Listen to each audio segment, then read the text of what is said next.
You are not a victim when you take responsibility. And what I mean by that is you have the ability to change your circumstance.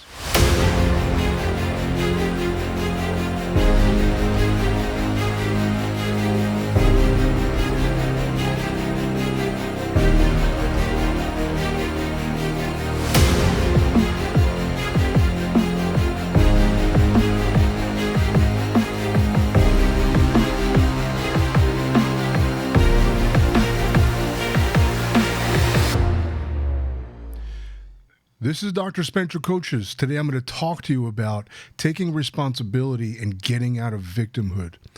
Because more common than not, being in victimhood is a state of helplessness, learned helplessness.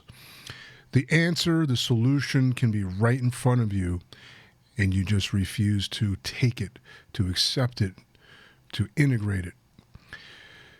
Now, learned helplessness was developed by a psychologist who did a study on dogs. And what they did was put these dogs into a room with an electrified floor. And they left the door open, and every time the dogs wanted to leave, the electricity was turned on. And it wasn't enough to, kill them. It was more like those hand buzzers. Remember those things? And it was just to give them a little zap, and they would go yelp and then stop moving. And over time, they would just leave the door open and not turn the electricity on. And they wouldn't get up. They wouldn't leave. And that's when they discovered this state of mind called learned helplessness. It's because the solution is there and you don't take it. When you're in a state of learned helplessness, it's because the paralyzing fear, the paralyzing pain, the narrow-mindedness, the self-pity, the belief that you're not good enough, that it isn't worth it, is so overwhelming, it grips you, it paralyzes you, it possesses you and controls you because you want to feel safe. Hiding in your room, not talking to anybody, not taking any chances, not stepping up to any challenges, blaming everybody. You see, when you get into a state of victimhood, it's because you feel as if, or you believe as if, something was done to you, and you had no role in it. Now, there's a Zen saying, somebody came up to a Zen monk and said, I got hit by a truck. And the saying is, why did you walk in front of the truck for? There's another saying in a Zen koan. There's a gangster who came into the monastery, wanted to rob them. The monk said, we got nothing. And the gangster said, well, yeah, well, I can hit you. And the monk said, oh, yeah, well, I can let you hit me. So you get the moral of the story is things don't happen to you. That, yeah, maybe something happened to you that you got hit by a car, now you're paralyzed. Or you got dumped, or someone betrayed you. Or you got fired, you don't know why. Well, it's time to move on. When one door closes, another door opens. I had a mentor once when I was doing my undergrad in Boulder, Colorado, studying psychology. And he was doing some tarot readings in a cafe called Mars Cafe. It was a wine cafe. And I went in looking for him. And the owner of the cafe said, we don't want him in here anymore. I said, oh, okay, so where do I find him? I don't know. And one of the cashiers said, you might find him at this other cafe, other side of Boulder. I called LeBron. I said, hey, you're no longer at the Mars Cafe. I walked in, and the owner said that they don't want you there anymore. He said, oh, that's okay. You know what? It's actually a blessing in disguise. Because when situations like that happen, it means your karma is complete there. You no longer need to be involved in that scenario because your karma is ripened. And he said, that's okay. I've got another spot in this cafe up in other side of Boulder. That's where you'll find me. So you see, when things happen to you that may seem detrimental to your life, God works in mysterious ways. If you believe in God, or you believe in a source or a creator or a higher self, a higher power, this higher power can work in mysterious ways because laws of creation are at work here. And we don't fully comprehend them just yet. I don't want to get too mystical here, but there are factors in life that's beyond our conscious control, beyond our knowledge. A lot of times it's not a matter of what happens to you, it's how you take what happens to you and respond to it. The word responsibility means your ability to respond. And you take the situation and turn it around. When someone gives you lemons, you make lemonade. There's a story on, I think it's Netflix, a movie called Mount Meru, where these climbers are trying to climb it, and I think there's an avalanche or something, or they didn't make it to the top. It was too cold, and they only had maybe 500 feet to go, and it was just they're running out of oxygen, and they either can make it to the top and die and suffocate, or turn back around and live to tell about it and live another day. And during the course of their time off, they went climbing, I think it was K1 or some other mountain, and there's an avalanche, one of the climbers. And he had a different team, he was with a different group. And there's an avalanche, and he got caught in it. His body was in such bad shape, the doctor said, "You'll never climb again." He was pretty much paralyzed. He said, "No way. We made a commitment to complete Mount Meru in 3 years, and I'm going to do it. I'm not going to let these guys down." And what he did was he started to train.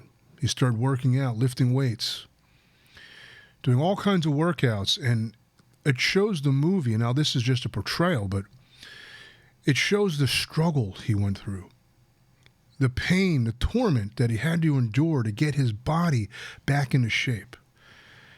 And because he got his body back into shape, he was stronger than he was before the accident. And he told his two friends, "We committed to climb Mount Meru." And they looked at him and told him, they said, "No way, you're in such bad shape. I'm going to do it." He got himself into shape, trained, became stronger than he was before. They all went back to Mount Meru and climbed it. Willpower, commitment, dedication. Do you have that? Do you have that passion, that drive, that conviction, that resolve? Because if you ever get fired, that means that job is not for you. It means there's bigger and brighter opportunity out there. You just got to find it and seize it and take it. Take the bull by its horns, grab it, control it, get on top of it, and make the best of it. Because that is what being human is about. It's not about laying down and letting everybody walk all over you. Let life just conquer you. Because when you're defeated, it can feel hopeless. That means just take a rest. Take a step back and regroup. Recapitulate your power. Get your energy back. Get your willpower. Get your clarity back. Self-pity is a very powerful emotion. And I've gone through it. Heck, I tried to commit suicide when I was 18. It's not a fun game to be in that state of depression and hopelessness. Even though there was opportunity around me, I just dwelled on how everything wasn't working out, how terrible things were, how bad I was treated, and all this stuff in my mind. It's a story that I told myself that just worsened the feeling of depression and sadness and grief and resentment. The mind is a powerful tool. And if you know how to use it right, it can become a powerful ally. If you don't know how to master your own mind can be very detrimental to you. Because you get caught in this story of self-pity, of how bad things were, how terrible things are, how such and such person did something to you, how the circumstance wasn't fair. This is the biggest thing. We blame circumstance. Because then it's nobody's fault. How can you be at fault? How can you take responsibility? How can you take action? It was the circumstance. It's beyond my control. I couldn't do anything. I can't do anything about it. You've heard stories of triumph. I'm sure you have. There's plenty of them on YouTube and Facebook and so on. What I want to talk to you about is the science of changing your mind. Because when you're in that state of depression and self-pity and victimhood, you're really trying to regroup and find out what's important to you. You're digging down deep and feeling this state of helplessness and denial. And that's okay because your brain is hardwired to protect yourself. And right now you're sheltering, you're bunkering down to regroup and recalibrate your being, recalibrate your character, recalibrate your values, and rediscover what truly matters to you. Not anybody else, but what matters to you. What do you care about? Not what your parents, not what your significant other, your friends, people around you, the culture.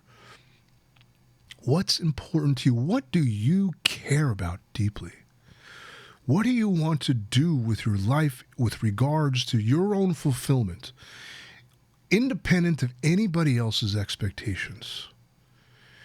This is how you get your power back, because you got to get your authenticity back. Because no one can tell you who you are, what you're capable of, what you can and cannot do, except you. And when you discover what's important to you, what matters to you, what you truly care about, what you love, then it's up to you to figure out how to express that and manifest it. How to create the impact, the contribution that you have inside you, that you want to give to the world, to your community, to your friends. You've been living a phony life, and a phony life only gets you so far. You can only fake it until you can't, until you get found out, until you get played. And you realize you're in the wrong arena. You shouldn't be playing football. You should have been playing soccer. Figuratively speaking. You find out what arena really that you shine in, because it's an expression of you, not about glamour, not about glory, not about getting fancy cars and so on. That's not what materialism is not going to fulfill you.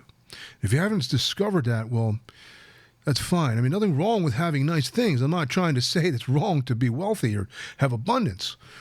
I'm saying you got to discover your true values, because you're living by false values. That's why you're in that state of victimhood. Those values that you adopted from TV, from social media, from your parents, from classmates. Maybe you got good at it because you're actually skilled at something, but you directed your skill in the wrong direction. And now you're finding out that all that stuff didn't work out for whatever reason. Whatever the scenario is, it doesn't matter. What matters is discovering who you are inside, your core values, because that is where your self-worth comes from. Your self-worth isn't going to come from making your mom and dad happy. Your self-worth isn't going to come from satisfying other people's expectations. It comes from satisfying your own values, your own core values, in what makes you happy, what brings you joy, independent of any material thing, of any social circumstance, what brings you joy,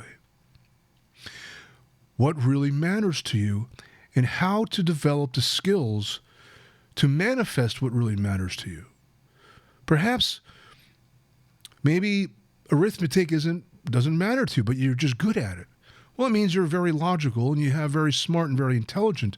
But what if you apply that into healthcare, into business, into craft, into something else? Because intelligence can be applied in any avenue in life.